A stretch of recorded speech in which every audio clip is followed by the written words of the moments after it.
que també podem afegir és la música. Per això anirem a la part superior a l'enllaç d'afegir instantàniament i veiem que podem afegir instantàniament, doncs diríem post de blogs, grups de discussió, fotos, vídeo i música.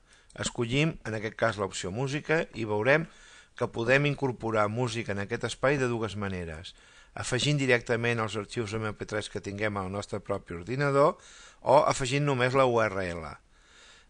Ja que hem treballat Delicious, seguirem aprofitant aquest recurs i buscarem una adreça, una URL d'un fitxer de música amb MP3.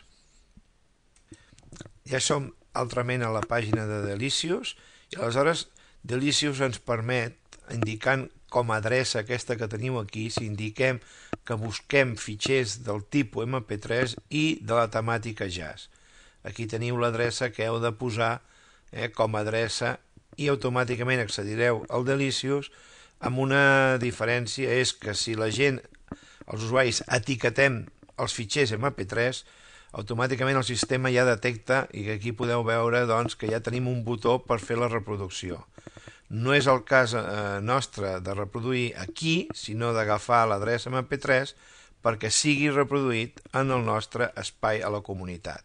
Per exemple, doncs aquí hem vist un conjunt divers que la temàtica de l'etiqueta és de jazz. Ens podem col·locar sobre d'una d'aquestes cançons, d'aquests fitxers, i el mateix amb el botó dret doncs copiem la ruta. Es tracta ja d'una adreça directament MP3. Bé, un cop doncs, ja en la finestra d'afegir música hem enganxat l'adreça del fitxer MP3, com podem veure, i si volguéssim que aquesta cançó també fos visualitzada per la resta d'usuaris des de la pàgina principal, doncs activem destacar-ho en la pàgina principal.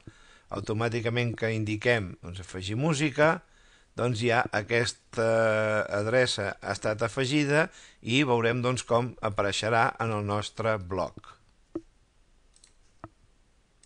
Ja podem veure en la part lateral que tenim el bloc de música i tenim la cançó que hem afegit.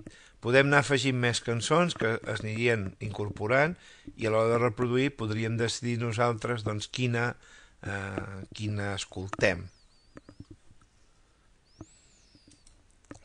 I finalment, com a mostra de les moltes possibilitats que hi ha, anem a veure com afegir el que s'anomenen els widgets.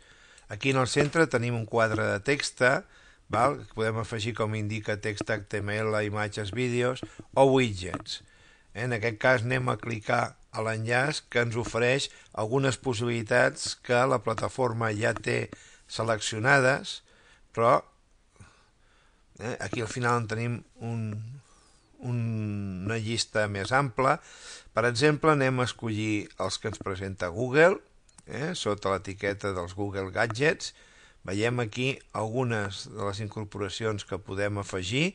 De manera dinàmica ens facilitarien un codi que, afegit a la nostra pàgina, doncs podríem veure els continguts que indiquen cada gadget. Per exemple, imaginem que volem visualitzar un sudoku. En aquest cas, doncs, cliquem el botó per afegir la nostra pàgina, aquí el tenim, i ens indica el títol, l'amplada, i podem escollir nosaltres, per exemple, a la vora podríem també modificar les amplades d'aquest recurs.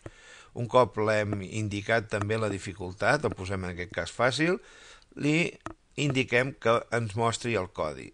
Aquest és un codi que nosaltres ara seleccionarem i enganxarem al nostre espai. Copiem i procedirem a enganxar-lo al nostre espai.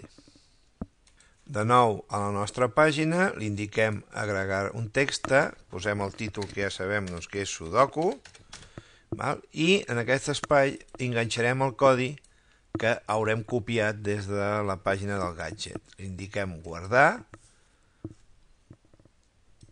i, com podem veure, ja tenim visualitzat en el nostre espai aquest Sudoku que els usuaris que entrin poden participar, si volen omplint amb un número, poden entretenir-se amb aquesta activitat. I per últim, el tercer nivell de personalització, un cop també omplert ja de continguts dels diferents blocs, podem afegir nous blocs. Doncs anem a la part superior esquerra, veureu que tenim l'enllaç a afegir aplicacions. És a dir, que la mateixa plataforma, com podem veure aquí, té ja, en aquest cas, imaginem que té 132 aplicacions que ens permet que les puguem afegir en el nostre espai.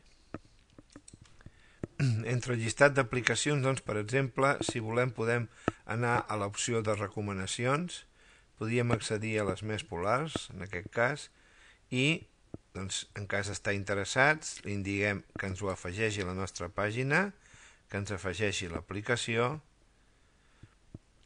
i podrem veure doncs, com en aquest moment tenim ja l'aplicació afegida des d'edició. Podríem d'alguna manera personalitzar i en cas de que decidim doncs, que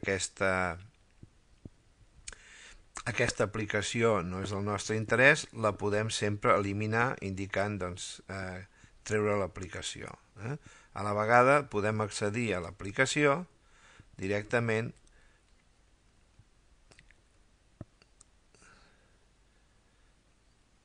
imaginem-nos doncs, que en aquest cas estem accedint sobre la localització que té més propera i doncs, si volem buscar algun lloc podríem posar doncs, plaça Catalunya,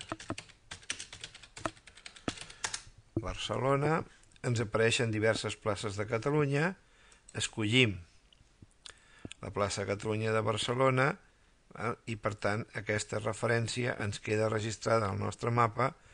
Quan ja vulguem tancar, doncs podem tancar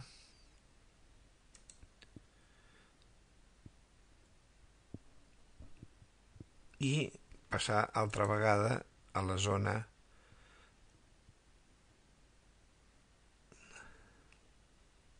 Bé, fins aquí aquest videotutorial que ens ha servit per explicar una mica la personalització del vostre espai.